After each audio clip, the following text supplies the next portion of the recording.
Teman-teman, para pecinta aglonema, di sini kami akan berbagi tips tentang bagaimana cara mencacah atau memperbanyak aglonema dengan cara mencacah. Yang pertama, syaratnya adalah kita cari tanaman aglonema yang benar-benar sudah tua. Dalam arti di sini adalah siap cacah. Ini adalah jenis black cochin atau green cochin.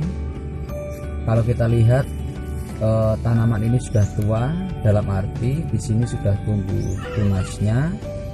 Kemudian untuk batangnya bisa langsung kita potong nanti. Kemudian untuk yang lain adalah kita persiapkan betadine di sini. Betadine seringkali kita beli di apotek atau dimanapun juga ada.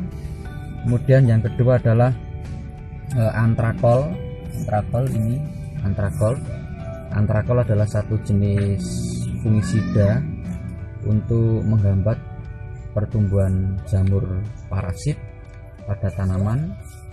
Kemudian saya menggunakan media tanah merah yang sudah diaduk sedikit lembab, yang penting bisa dikepal. Ada juga selain tanah merah teman-teman menggunakan gabus oasis. Kemudian kita siapkan pisaunya jangan sampai ada yang berkarat. Dan medianya adalah saya menggunakan campuran. Yang pertama adalah sekam sangrai, kemudian daun bambu atau daun-daun yang lain bisa yang sudah difermentasi dengan menggunakan EM4 dan tetes tebu kurang lebih sekitar 1 bulan. Kemudian ditambah lagi medianya dicampur dengan akar pakis. Saya yakin teman-teman sudah banyak tahu tentang akar pakis, lembut. Kemudian ada juga kokopit atau sabut kelapa yang sudah dihaluskan, dan ada juga pasir malang yang mudah didapat di toko-toko bunga. Langkah-langkahnya adalah sebagai berikut. Oh ya, jangan lupa potnya harus poros, artinya banyak lubang supaya tidak ada air yang mengendang di dalam. Kembali ke awal bahwa tumbuhan yang akan kita potong harus sudah tua. Kita lihat di sini bahwa aglonema yang sudah tua itu batangnya panjang. Kalau dari segi keindahan sudah tidak ada lagi. Caranya macam begini. Langsung kita buka saja ya. Ini adalah aglonema yang sudah tua. Ini sudah banyak anaknya, calon anaknya. Ini bisa kita potong langsung pada ini ya, sudah kita potong. Yang ini langsung bisa kita tanam di pot karena ini sudah banyak akarnya, akar bawaan. Oke, kita lanjut cara memotong. Perhatikan dalam potongan jangan sampai kena mata tunas. Kita potong di sini ya, kita potong di sini ya, nih. Kemudian ini juga masih bisa menjadi beberapa bagian dengan cara diambil daunnya. Nah, ini ada mata tunasnya ya. Memotong bisa tepat di atas mata tunas dan harus disisakan minimal 1 daun gini untuk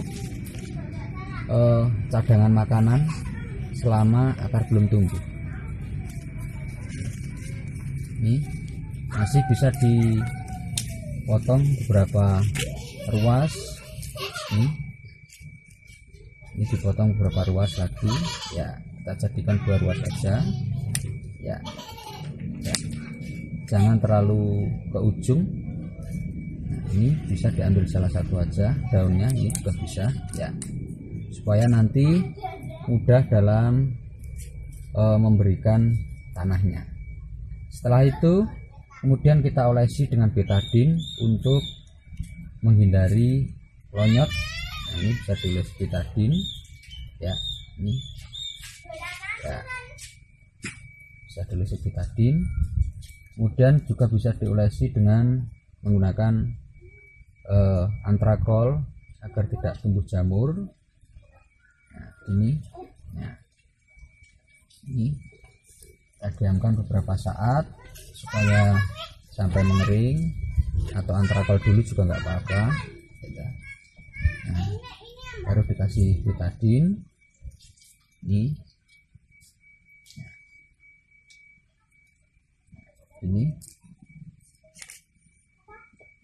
Setelah itu, setelah diam beberapa saat atau sedikit mengering, baru kita kepalkan dengan menggunakan tanah merah secukupnya, tidak usah terlalu besar, dengan asumsi bahwa semua pohon atau batangnya di sini akan masuk.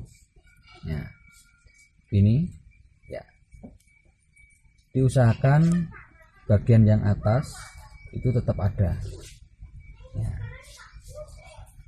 Terus kita siapkan media yang sudah difermentasi dengan menggunakan dengan menggunakan sekam sangrai, dengan menggunakan daun bambu atau daun yang lain. Setelah itu baru kita tanam seperti ini ya, kita tutupi ini ya. Diusahakan ujungnya kelihatan gitu, dengan tujuan angin bisa mengenai ujung bekas potongan supaya tidak cepat membusuk gitu. Ini ya. Kalau sudah, penyiraman untuk pertama kali bisa dilakukan semua basah, dan baru sekitar 5 hari sekali kalau saya mulai menyiram untuk yang kedua. Secara prinsip ini ditaruh di tempat yang teduh, jauhkan dari jangkauan anak-anak atau tikus. Setelah itu, untuk yang ini tadi bisa langsung kita tanam dengan menggunakan media yang baru. Kalau dilihat di sini ada beberapa akar yang sudah lapuk, kita buang saja nggak apa-apa, toh nanti juga akan bercampur dengan media. Lah ini tumbuh akar-akar yang baru. Nah, kita berikan betadin juga bekas potongan pangkalnya supaya tidak membusuk. Kemudian setelah itu baru kita taruh di pot yang secara sirkulasi ini saya perbanyak lubangnya, karena prinsipnya aglonema harus mempunyai porositas dalam menjaga kelembapan, tetapi juga tidak keringan begitu. Ini yang penting sudah cukup, medianya diperkirakan sedikit saja. Kalau ini lebih aman karena sudah membawa akar yang banyak dari pohon asalnya. Nah, ini nanti tinggal disiram, ditaruh di tempat yang teduh. Setelah stabil baru ditaruh di atas rak. Begitulah teman-teman, sedikit tips dari saya yang mencacah dengan cara cacah bahkan. Mudah-mudahan bisa